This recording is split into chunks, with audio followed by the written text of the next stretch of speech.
Basically, have to start at square one right now. All my general finance jokes are gone. And same for my jokes about the virtues of buying gold. So I have nothing. So if you guys want to go home, that's fine. I understand. But if you want to stick around, I think that'd be an okay idea. Today is an exciting day. We're sort of sandwiched right in between two very exciting things, the two most exciting things all year. We had Martin Luther King Day last week, and we've got the Super Bowl coming up this weekend, and now we've got like the so-called blizzard. So three very exciting things all coming together. I think Martin Luther King Day is great. I think comedically, it's probably the funniest day of the year because it's every comic's opportunity to unleash the most hardcore, hard-hitting Martin Luther King material that you've been writing for the past 12 months. That's why I love it. Also, so many great things are going on. I mean, Selma, the movie, came out with George Clooney starring as Martin Luther King Jr. Killer performance. My favorite event, of course, would be Bed Bath & Beyond's annual 2-for-1 Martin Luther King Day special. Can't miss that. Love it. And then this weekend, what do we have? We've got the Super Bowl. And who doesn't love Super Bowl weekend? An amazing weekend. I hope you guys have a great time. I, for one, will be boycotting it. At this point, I cannot stand for the black-on-black violence. Unacceptable. I think, whoa, tough room. I think today though was an interesting day. We had this so-called blizzard, very frightening. Turned out to be not so bad, but last night was a little daunting. Last night was frightening. I like the extreme weather events because it sort of makes you dig down to that like basic human instinct you have and be like very resourceful. You dig down and like find out these things about yourself that you didn't know you had in you. For example, my internet last night went out for an hour and I was forced to masturbate to mere fucks. Yeah. No, I'm not even kidding. It's like some Bear Grylls shit. It's pretty no, it's not as bad. Don't feel bad for me. Seriously. It wasn't as bad as you think. I've faced similar adversity before.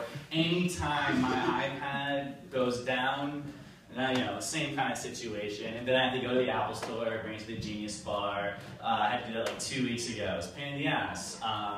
Like, went to the Apple Store, had to ask where to go. Genius Bar is upstairs to the left. Went upstairs to the left, and like, I see it in huge letters on the wall. Genius Bar.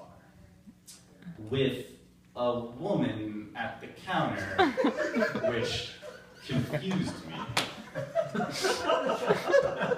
That's not funny. That's not a joke. I don't know why you're laughing. Like that says more about you than it does about me. You connected those dots.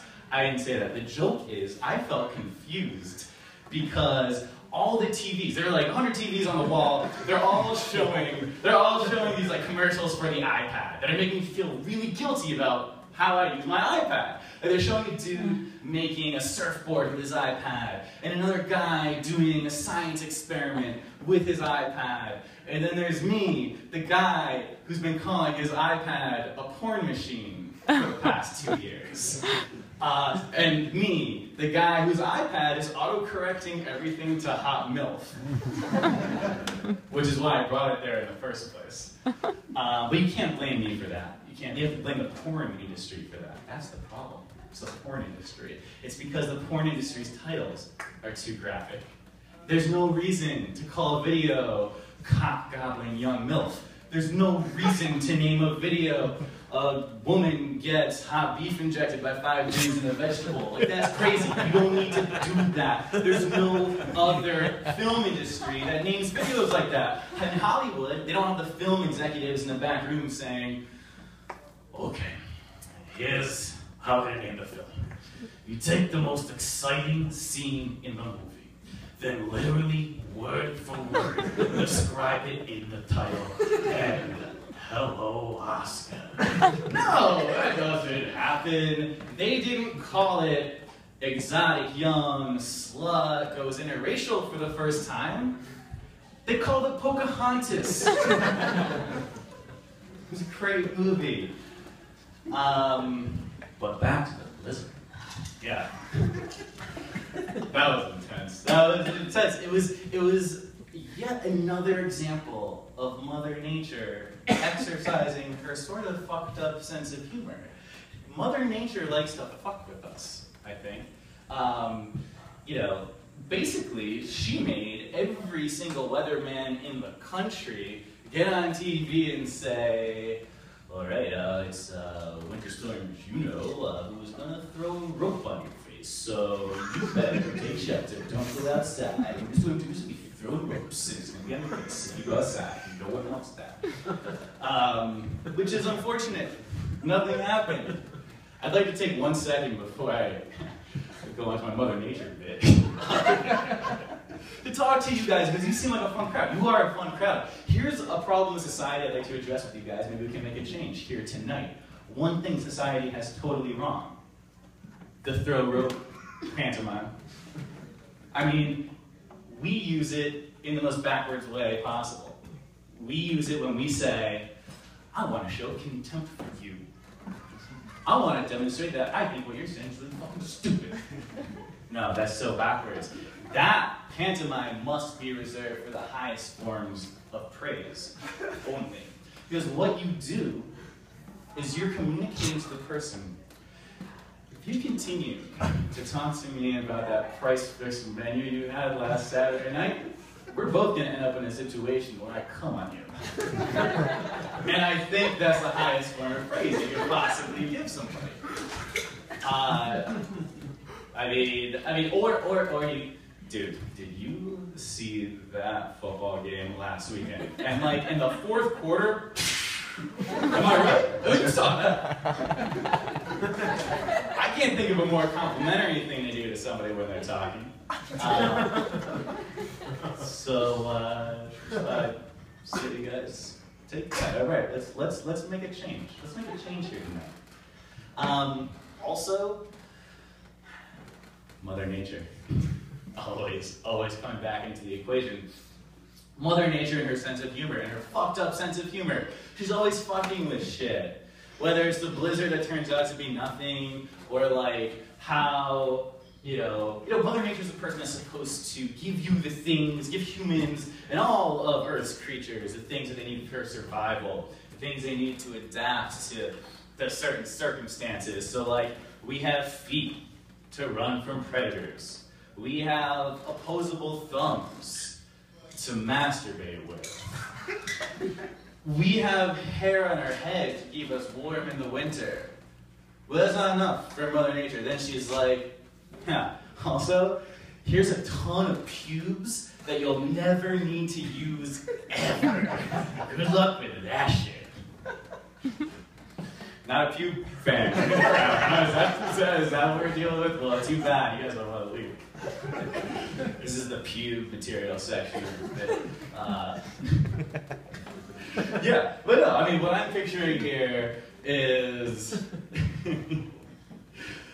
something like, you got like Mother Nature and God, like, together trying to figure out, like, all right, we've got these humans here, I think they're about ready to go, don't you think? They've got everything they need to survive, and Mother Nature is like, yeah, they're all right, but how, that hair we put on their head? What if we just take a ton of that and put it all over their junk? Kind of funny, right? And God's like, I don't think that's that funny. We don't share the same sense of humor. I'm good. And Mother Nature's like, okay, hang on. What if, like, I'm not talking about like Fabio flowing locks. I'm talking about like nasty Brillo pad, like all over their junk. Like, come on, it's funny, right? And God's like, I don't know. I see the angle, and it's all right, but I'm not sold. And then Mother Nature's like, all right. Like the hair, the hair that like they need on their head? How about I say they're gonna lose it as the years go on, and that Brillo pad, there is nothing they can do about it. That's just staying. See you later. And God's like, all right, slap it on. That's hilarious. So I'm slap it on, get him out, let's go.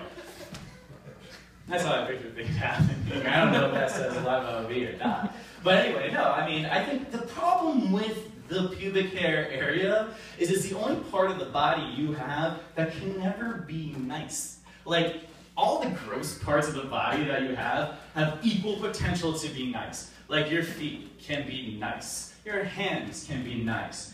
You could have a nose like me, which is very nice. By the way, that wasn't a joke. My nose, by the way, is injured. It's hyperextended right now. It's in rehab, so it should be better next week. No, I mean, no one ever in the history of mankind, no, like, you're all talking about a guy's ever been like,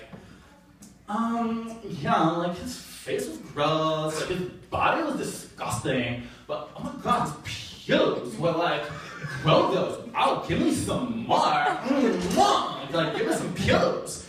No, that's never happened.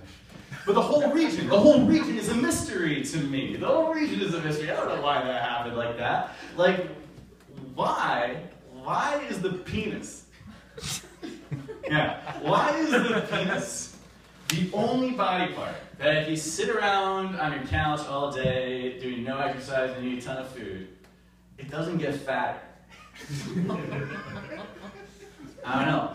What I want to do is leave you guys with that question. Because that's all I got. You guys have been great tonight.